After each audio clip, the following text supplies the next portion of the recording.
अलैकुम वरहमतुल्लाहि वबरकातुहू। मैं हूं फरहत खटक और आप देख रहे हैं अल हुदा ऑनलाइन कोचिंग एकेडमी। आज की इस ऑनलाइन क्लास में हम क्लास 10 के मैथमेटिक्स का एक्सरसाइज नंबर 1.1 सीखेंगे। एक्सरसाइज नंबर 1.1 के सवालात की जानिब बढ़ने से पहले मैं मुनासिब समझता हूं कि आप लोगों को बता दूं कि आप लोगों के स्मार्ट सिलेबस में एक्सरसाइज नंबर 1.1 से सिर्फ 3 सवालात शामिल हैं। Question number 1, question number 2, question number 3, जबकि 4, 5, 6 और 7 आपके स्मार्ट सिलेबस में शामिल नहीं है। 1.1 का क्वेश्चन नंबर 1 है x square plus 5x plus 4 is equal to 0. Solve the equation with the help of factorization. यानी हमने इस इक्वेशन से x की वैल्यू निकालनी है with the help of factorization। हम इससे x की वैल्यू कैसे निकालेंगे और इसे किस तरह फैक्टराइज करेंगे, आइए ये सीखते हैं। सबसे पहले आपको बताना चाहता हूँ कि इस इक्वेशन में टर्म्स की मिकदार है 3। एक्स स्क्वायर ये पहला टर्म है, 5x ये दूसरा टर्म है, 4 ये तीसरा टर्म है। इस किस्म के सवालात में सबसे पहले हम कोशिश करते हैं कि इस क्वेश्चन में टर्म्स की मिकदार को 4 कर दें। फिलहाल टर्म्स 3 है, 1, 2 एंड 3। हम कोशिश करेंगे कि जिस तरह भी हो इसमें टर्म्स की मिकदार को 4 कर दें। टर्म्स की मिकदार को 4 करने के लिए हम इसके मिड टर्म को ब्रेक करने की कोशिश करते हैं। मिड टर्म जो कि है 5, इसको ब्रेक करने की कोशिश करते हैं, यानी कुछ ऐसा ढूंढते हैं जो हमें 5 का इक्वल भी दे दे और साथ साथ इन टर्म्स की मिकदार भी 4 कर दें। प्यारे बच्चों, अगर बात होती सिर्फ 5 का इक्वल ढूंढने की तो फिर हम 5 की जगह कुछ भी लिख सकते थे, लेकिन इसमें एक बात और भी है कि 5 का ऐसा इक्वल हम लोगों ने ढूंढना है जिसका पहले टर्म यानी क्वाड्रेटिक टर्म से और लास्ट टर्म यानी कांस्टेंट टर्म से कोई ना कोई कैलकुलेटिव रिलेशनशिप जरूर हो।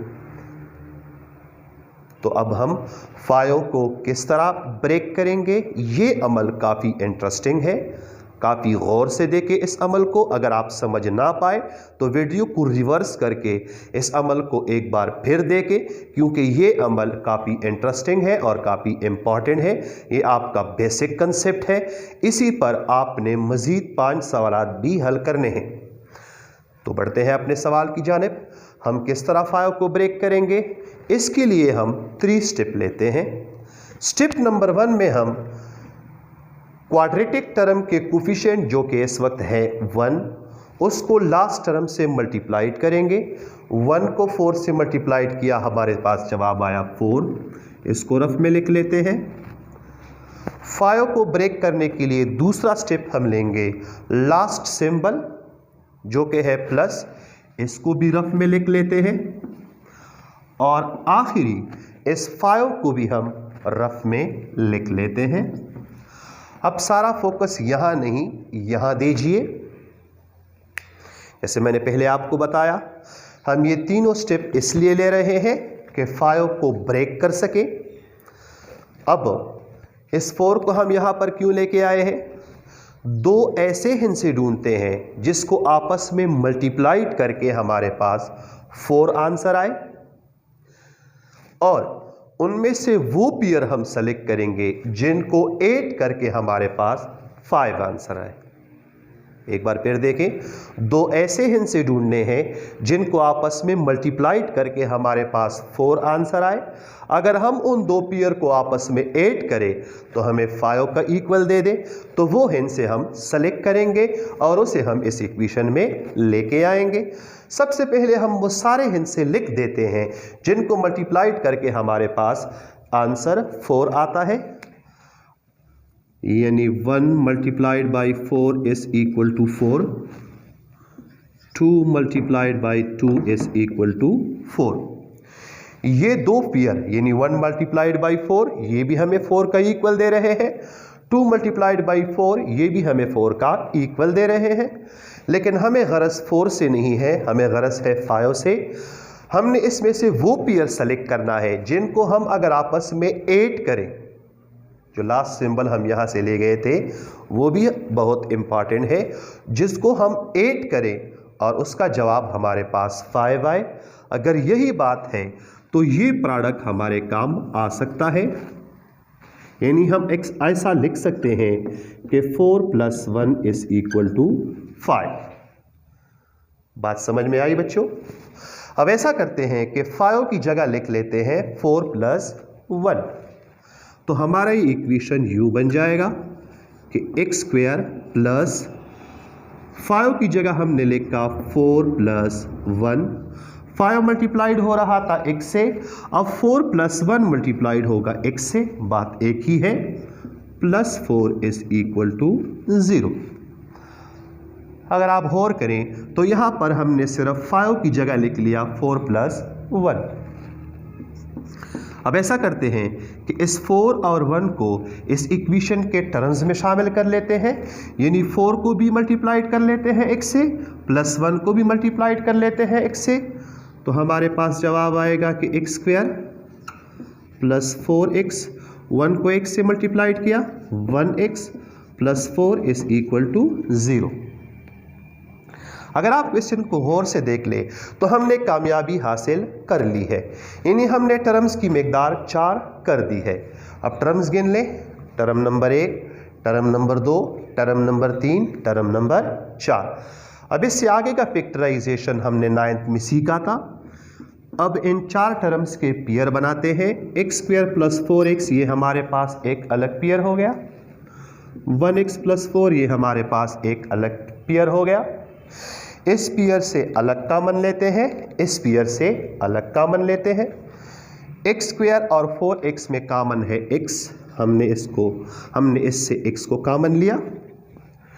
अब x के कॉमन लेने से x² में क्या बचता है उसे यहां पर लिख लेते हैं, 4x में क्या बचता है उसे यहां पर लिख लेते हैं। यहां तवज्जो दीजिए, x² से हमने x को कॉमन ले लिया है, 4x से भी हमने x को कॉमन ले लिया है। अब हम इस कॉमन पे क्या करेंगे, x² को भी x से डिवाइड करेंगे, 4x को भी x से डिवाइड करेंगे। x² को x पे डिवाइड किया, हमारे पास आंसर आएगा x, इसको यहां लिख लेते हैं, प्लस 4x को अगर हम x पे डिवाइड करेंगे तो x और x आपस में कैंसिल हो जाएगा, हमारे पास आंसर आ जाएगा 4। x² + 4x से हमने x को कॉमन किया, बाकी बचा हमारे पास x + 4। अब दूसरे टर्म से कॉमन ले, दूसरे पेयर से कॉमन लेते हैं। दूसरा पेयर है हमारे पास 1x + 4। 1x + 4 में 1 के अलावा कोई कॉमन नहीं है। एक बात यहां पर पॉइंट आउट कर ले, एक बात यहां पर आप लोगों के जहन में लाना चाहता हूं कि दूसरा पेयर जिस सिंबल से स्टार्ट होता है वो सिंबल आपको जरूर कॉमन करना होगा। सिंबल है हमारे पास प्लस, हमने प्लस को कॉमन किया। 1 और 4 में 1 कॉमन है, इससे हमने 1 कॉमन ले लिया। जैसा अमल यहां पर हुआ था वैसा अमल यहां पर भी होगा। 1x को हम 1 पे डिवाइड करेंगे, 1 1 के साथ कैंसिल हो जाएगा, हमारे पास जवाब आएगा x, प्लस 4 को अगर हम 1 पे डिवाइड करेंगे तो भी हमारे पास जवाब आएगा 4 = 0। अब देखें, x × x + 4 ये हमारे पास एक अलग टर्म है, 1 × x + 4 हमारे पास एक अलग टर्म है। दोनों टर्म में x + 4 कॉमन है, तो दोनों टर्म से x + 4 को कॉमन ले लेते हैं, x + 4। x + 4 को हमने कॉमन ले लिया x × x + 4 से, x + 4 को हमने कॉमन ले लिया 1 × x + 4 से। x × x + 4 भी x + 4 पे डिवाइड होगा, 1 × x + 4 भी x + 4 पे डिवाइड होगा। x × x + 4 को अगर हम x + 4 से डिवाइड करेंगे तो x + 4 x + 4 के साथ कैंसिल हो जाएगा, हमारे पास जवाब आ जाएगा x। 1 × x + 4 को अगर हम x + 4 से डिवाइड करेंगे तो x + 4 x + 4 के साथ कैंसिल हो जाएगा, हमारे पास जवाब आ जाएगा +1 = 0। प्यारे बच्चों, हम अब इस सवाल में जिस मुकाम पर खड़े हैं वो मुकाम हम बचपन से सीखते आ रहे हैं, वो कंसेप्ट हम बचपन से सीखते आ रहे हैं। x+4 एक अलग टर्म है, x+1 एक अलग टर्म है, दोनों आपस में मल्टीप्लाइड होकर हमें 0 का आंसर दे रहे हैं। हम बचपन से ये सीखते चले आ रहे हैं कि जब भी कोई दो हिस्से आपस में मल्टीप्लाइड होकर 0 का आंसर दे तो यहाँ पर 3 पॉसिबिलिटीज़ हो सकती हैं। पॉसिबिलिटी नंबर 1, या तो पहला हिस्सा सिफर है, दूसरे से मल्टीप्लाइड हुआ 0 का आंसर दिया, या फिर दूसरा हिस्सा सिफर है, पहले से मल्टीप्लाइड हुआ 0 का आंसर दिया, या फिर दोनों हिस्से सिफर हैं आपस में मल्टीप्लाइड होकर 0 का आंसर दे रहे हैं। तीसरी कोई भी पॉसिबिलिटी यहाँ पर नहीं है, लिहाजा हम दोनों पॉसिबिलिटी यहाँ पर लिख लेते हैं। यहाँ पर हम लिखेंगे कि there are 2 possibilities, either x+4 is equal to 0। अगर ऐसा नहीं है तो x+1 इज इक्वल टू 0। प्यारे बच्चों, फैक्टराइजेशन के अमल से जो कामयाबी हमने हासिल करनी थी वो हमने 1, 2, 3, 4 और 5वें स्टेप में हासिल कर ली है। वो कौन सी कामयाबी है? हमने x को एक हाईली कैलकुलेटेड इक्वेशन से, जो कि हाईली कैलकुलेटेड था, x पर स्क्वायर भी लिया गया था, x को 5 से मल्टीप्लाइड भी किया गया था, फिर इसमें एक एडिशन भी हुई थी स्क्वायर और इस प्रोडक्ट की, फिर उसमें 4 को ऐड किया गया था, उससे जवाब आ रहा था 4। यानी 5 जगहों पर ये कैलकुलेटेड था। पहली कैलकुलेशन स्क्वायर की हुई थी, दूसरा कैलकुलेशन उसकी 5 से मल्टीप्लिकेशन थी, तीसरा कैलकुलेशन एडिशन था, और चौथा कैलकुलेशन यहाँ पर था हमारे पास 4 के साथ इसकी एडिशन। इससे जवाब आ रहा था सिफर। हमने इसी x को एक नए इक्वेशन में लेके आए हैं जो कि लेस कैलकुलेटेड है। हम ये भी कह सकते हैं कि यही x जिसको 4 कैलकुलेशन के बाद 0 का आंसर दे रहा है, अगर इसी x को हम 4 के साथ ऐड करें तो भी हमें ये सिफर का आंसर देगा। अगर इसी x को हम 1 से ऐड करें तो भी हमें सिफर का आंसर आएगा।